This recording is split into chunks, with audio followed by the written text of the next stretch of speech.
ச்சீ! அப்படிங்கிற மாரி தான் சில நேரங்கள்ல வந்து ஒரு விஷயம் நடக்கும் மகாநதி சீரியல்ல. மகாநதி இதுக்கு முன்னாடி பாண்டியன் ஸ்டோர்ஸ் சீசன் 1 சில சமயங்கள்ல பாக்யலட்சுமி இது எல்லாத்தையுமே வந்து அப்பப்போ ஒருத்தங்கள வில்லன் ஆக்கிடுவாங்க. அந்த மாரி இப்ப இந்த கதைக்கு பேர் வந்து சகோதரிகளின் கதை அப்படின்னு வச்சிருந்தாலும் கூட, இப்ப விஜய் அண்ட் காவேரி ஒண்ணா இருக்காங்க. அவங்களுக்கு 2 ரொமான்ஸ் சீனு பிளஸ் வந்து வில்லியா யார காமிக்கலாம் அப்படின்னா வந்து அக்கா தங்கச்சிய காமிச்சிடலாம் அப்படின்னு முடிவு பண்ணிடுறாங்க. காமிச்சிடலான்னு முடிவு பண்ணி நல்லா இருந்த கங்காவையும் வந்து சரி, அப்புறம் ஏற்கனவே மோசமா இருந்த யமுனாவையும் சரி 2 பேத்தையும் வில்லி ஆக்கிட்டு இருக்காங்க. இது நடுவுல வந்து கங்கா வேற வந்து குமரன் அவமானப்படுத்துறாங்கிறதுக்காக ஒரு கோவமா இருக்காரு. சாரதாவுமே சில விஷயங்கள்ல ஓரவஞ்சன காட்டுறாங்க. ஆனா அதுக்கு என்ன சொல்லிடுறாங்கன்னா, நான் வளர்த்த புள்ள குமரன் அப்படிதான் இருப்பேங்கிறாங்க. இதுக்கு நடுவுல வந்து இப்ப இவரு விஜய் வந்து நான் வேலைக்கு போறேன்னா, அதெல்லாம் வேணாம் அப்படின்னா, தாத்தாலாம் பார்த்துப்பாரு. நான் இல்லாமலே பிசினஸ் நடந்துச்சுல நடக்கட்டும் அப்படின்னு பேசுறாரு. அதுக்கு பிசினஸ போய் பார்த்துக்கிட்டு இந்த வீட்லயே இருக்க வேண்டியதானேன்னா, அதெல்லாம் கிடையாது அப்படிங்கிறாரு. இது ஒரு என்ன லாஜிக்னே நமக்கு புரியல. இவங்க உடனே நீங்க கஷ்டப்படக்கூடாது, அப்படி படக்கூடாது. நீங்க வேணா நான் ஒரு ஆன்ட்ரப்ரனரா இருக்கேன், நான் ஆன்ட்ரப்ரனரா இருக்கேன், நான் வந்து ஒரு பிசினஸ் வச்சிருக்கேன். நீங்களும் ஒரு பிசினஸ் வேணா ஆரம்பிங்கன்னு எதையோ பேசிக்கிட்டு இருக்காங்களே தவிர, எதுவுமே வந்து சும்மா இப்போதைக்கு இதனால வந்து ஏதாவது 10 பைசா பிரயோஜனம் இருக்கான்னு கேட்டா பிரயோஜனம்லாம் கிடையாது.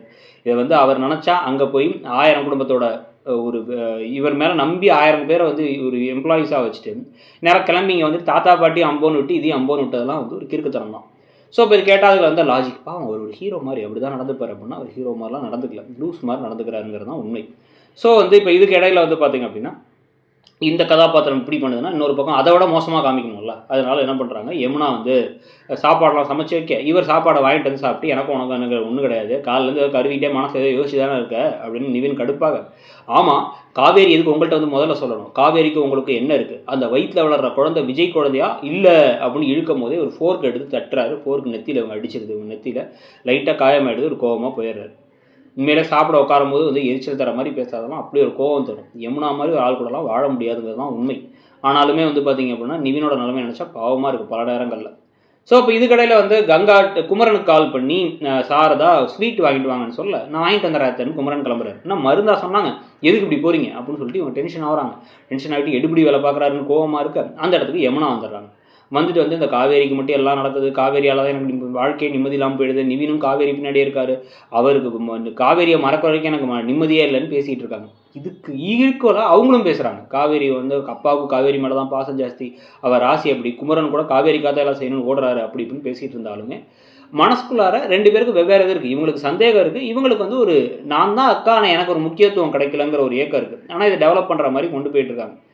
இவங்க இந்த இடத்துல வந்து ஒரு விஷயத்தை கங்கா தெளிவாக புரிஞ்சுக்கணும். தனக்கு இருக்கக்கூடிய விஷயம் வேறு, யமுனாவுக்கு இருக்கக்கூடிய விஷயம் வேறுன்னு யமுனா அவங்க திட்டிருந்துருக்கலாம். ஆனாலுமே வந்து இவங்க இருக்கிற நிலமையில இவங்க யமுனாவும் சேர்த்து பேசிகிட்டு இருக்காங்க. இதில் தனக்கு பிறக்க போகிறது பையனாக இருந்தால் அவங்க அப்பா பேர் வைக்கணுங்கிறாங்க. இதே விஷயத்த காவேரி அந்த பக்கம் யோசிக்கிறதுக்கான வாய்ப்பு இருக்குது. விஜய் தன்னுடைய தாத்தா பாட்டியை விட்ட மாதிரி இவங்க அப்பா பேர்லாம் கூட ஞாபகத்தை கூட வச்சிருக்க மாட்டாருன்னு நினைக்கிறேன். அவரோட ஓன் அப்பா பேர் அம்மா பேர்லாம். ஆனால் அவரை பற்றி கவலைப்பட மாட்டார். ஸோ இந்த பக்கம் இந்த விஷயம் மட்டும்தான் இருக்க போகுது. இது ஒரு பக்கம் இருக்கும் பொழுதே இன்னொரு பக்கம் வந்து பார்த்தீங்கன்னா வீட்டில் வந்து சாரதாவை பார்த்து இப்போ விஜய் என்ன சொல்கிறாருன்னா, சாரதா திடீர்னு ஒரே நாள் ஆள் மாறிட்டாங்கல்ல, அதனால் வந்து நீங்கள் பேசுகிறதா எனக்கு வாஞ்சையாக இருக்கும். என் சித்தி பாட்டின்னு எல்லாருமே இருந்தாலும் நீங்கள் கொடுக்குற பாசம் மாதிரி ஒரு தனியாக தெரியும் உங்கள் பாசம். எனக்கு வந்து உங்கள் பாசம் இல்லாமல் ரொம்ப ஏங்கிட்டேன். இதுக்கப்புறம் நீங்கள் எனக்கு வந்து இப்போ எப்பயுமே இப்படியே இருக்கணும், எனக்கு நீங்கள் ரொம்ப முக்கியம் அப்படின்னு இவங்க பேச, அவங்களும் வந்து நாங்கள் இனிமேல் அப்படியே உங்களை புரிஞ்சுக்கிட்டேன் தம்பி அப்படின்னு அவங்களும் வந்து பேச, ஒரே அந்த பாசத்தை பார்த்து உடனே வந்து காவேரி கிண்டல் பண்ண எல்லாம் போயிட்டுருக்கு. இதில் வேறு வேலைக்கு அப்ளை பண்ணுறேன், வேலைக்கு போக போகிறேன், இன்டர்வியூக்கு போக போகிறேங்கிறாரு. இதெல்லாம் பற்றி நீங்கள் என்ன நினைக்கிறீங்க, இந்த கதை போகிற போக்கை பற்றி உங்களுடைய கருத்து என்ன? இவங்கள நல்லவங்களா காமிக்கணுங்கிறதுக்காக அவங்கள டக்குன்னு கெட்டவங்களா காமிக்கிறது, கங்காவை வந்து அப்படியே கீழே தட்டி பேசுறது, அவங்களுடைய பிஸ்னஸ், அதுக்கப்புறம் வந்து அவங்க ஆக்டிங்லாம் போகிறதா இருந்துச்சு, அந்த ட்ராக்கெல்லாம் அப்படியே கட் பண்ணி விட்டது. ஏன்னா யாரும் பார்க்கல, நாங்கள் வந்து விஜய் காவேரி மட்டும் தான் காமிப்போம், அவங்க தான் ஹீரோ ஹீரோயின், மற்றவங்க எல்லாருமே டம்மிங்கிற மாதிரி கொண்டு போகிறத பற்றி உங்கள் கருத்து என்னங்கிறத சொல்லுங்கள். தேங்க்யூ.